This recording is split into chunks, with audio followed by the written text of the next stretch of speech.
المكان اللي انا واقف فيه ده مكان جميل جدا اسمه كاراكوي، وفي مطاعم وكافيهات، وممكن تاخدوا قارب وتعملوا رحله في النهر. هنا رحله جميله جدا، من احلى الاماكن اللي موجوده في اسطنبول. بيبيعوا بقى هنا السوفونيرز والشرابات والحاجات المتعلقه بتركيا والهدايا وكده. طبعا الذره المشوي في تركيا حاجه اساسيه جدا. ده في اسكندريه عندنا بنسميه ابو فروه، ال 100 جرام ب 80 ليره، يعني بحوالي 2 دولار و20 سنت.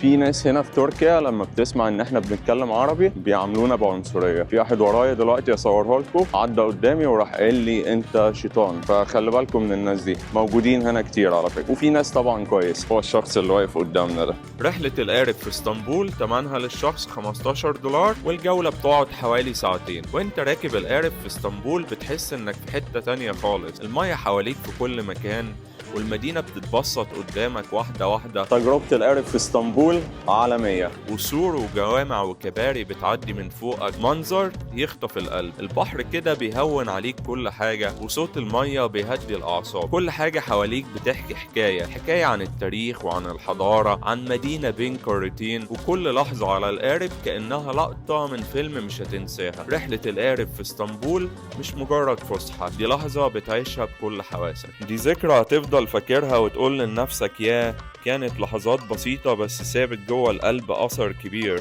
لأن اسطنبول من البحر ليها طعم تاني خالص.